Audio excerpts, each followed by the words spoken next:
Okay, this is like my 90th time filming a review for this damn book.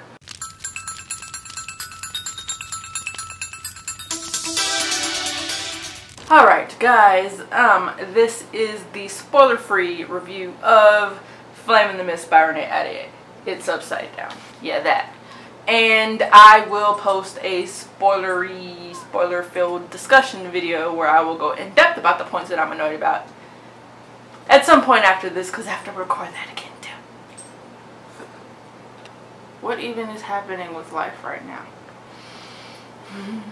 Alright, so things about this book. This book is about Mariko, who is a girl who is highborn and basically set to marry into royalty, as she's in this caravan on this litter being carried through the forest. Her caravan is attacked and the rest of her party is killed, and she spends the book trying to find out, you know, the mystery of who's trying to kill her and why. But since she's a girl and she wants to do it without anyone else's help to regain the honor that's going to be lost.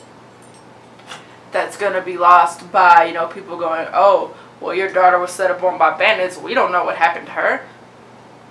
You know, she could have been sullied or dirtied or used or whatever. So in order to kind of offset what she thinks is going to be the dishonor set upon her by that stigma, she decides that she's going to solve this mystery on her own, because she's very feminist for feudal Japan, okay? And she don't need no man.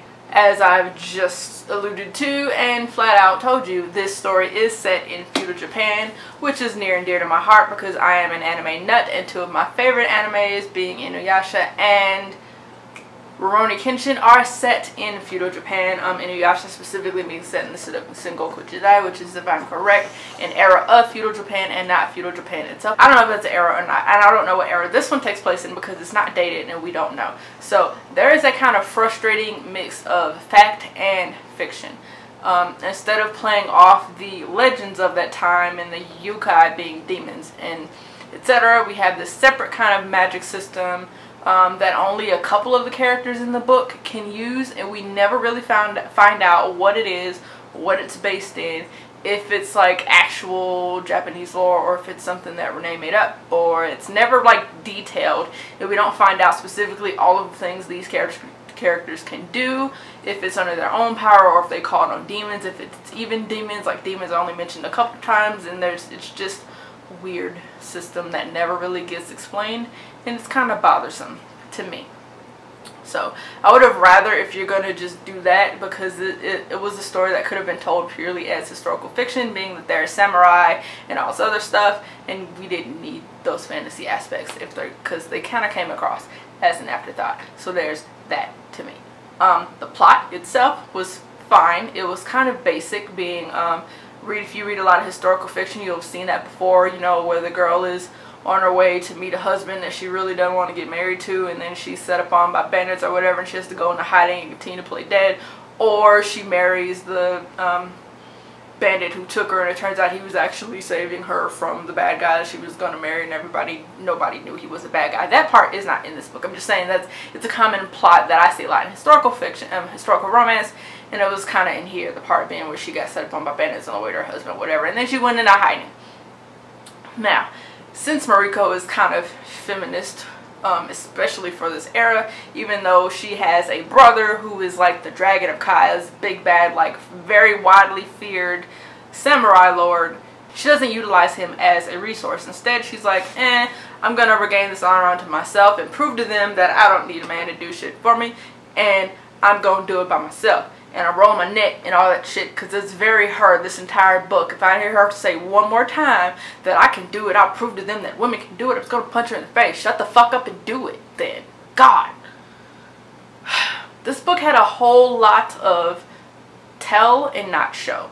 So as far as characterization, what really annoyed me about this book as well is that we are told a lot of things about Mariko, and I don't ever fucking see her do them. That is the thing that annoyed me about Selena in Throne of Glass. She just kept saying how bad she is. Well, choke a bitch then, or shut the fuck up. Like, that's how I feel about it, and that's how Mariko was in this book. She wasn't like pledging violence, but we kept being told through the narrative and through her own monologuing how smart she is, how precocious she is, how she's always been a curious child and a boundary pusher, and she's very for just knowledge, and she's like creepy smart to the point of being socially awkward. We're told that, but then she's just constantly doing stupid shit throughout the course of the book. So there's that. It's very annoying. And then that whole I don't need no man, I'm gonna be a warrior kind of a thing was all well and cool if she actually was strong about some shit, and she wasn't. So she would have all these opportunities to do stuff, and even when she finally earned a little bit of the trust from some of the guys, they would tell her, okay, I'm gonna teach you how to do this. And what would she say after she just fucking inner monologued how she was gonna be a woman and fuck their shit up? Then she turned around and says, I can't do that, I'm too weak to do that, I'll never be able to learn how to do that. You just do that and I'll do something else. Bruh.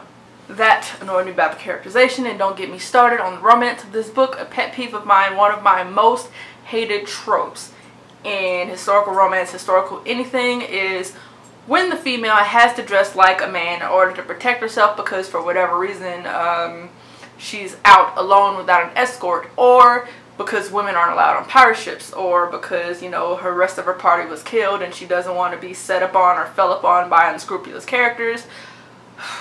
What really bugs me is when that trope takes a turn and turns into the hero of the story going, why in the fuck am I so attracted to this boy? I mean, he's pretty, but I've never noticed that about boys before. What is it about this one? Why am I sexually attracted to this dude? If that is not a main thing for that character to be sexually attracted to males, don't make them magically sexually attracted to the one that's a girl in disguise, even though not only do they look like a boy, they look like a young boy at that, because the females are short and they don't have deep voices, they always portray younger boys instead of men amongst the group. So that makes it even more creepy that the main character is like an 11-year-old boy, untried, doesn't know shit, hadn't even grown a beard yet, but why am I sexually attracted to him? Last thing I want to touch on is the Japanese setting of this book seemed oddly formal to me. And the way I say that is the characters had this way of doing this last name, first name thing. And it's like beating you over the head with the fact that it's Japanese culture, because everybody knows, you know, there are Asian cultures in which you're addressed, if you're called by your whole name, it's last name and then first name. Like instead of being Mariko Hattori, it's Hattori Miko, Hattori Mariko all the time. Yeah, we got that. We understand it's Japanese because every single word you can translate into Japanese, you've already done it, except for the ones that probably need to be there to make the book and the world a little bit more accurate in the feudal Japan aspect. Those, though, are missing. So the last name, first name, especially amongst characters who are familiar with each other, bugged me, because that is where you could have been using honorifics. Honorifics being if, you know, you're a character who is younger than me, or I have some kind of affection for in like a cute way or whatever, instead of me calling you Mariko, it'd be Mariko-chan or Kagome-chan or whatever, or someone I look up to, Hattori-sama or Kenshin-sama, Okami-sama, or whatever, or like old man, a fatherly figure, or like an old woman, like Kaede Baba, or Baba, I think. So like it'd be Grandma Kaede or Old Lady Kaede.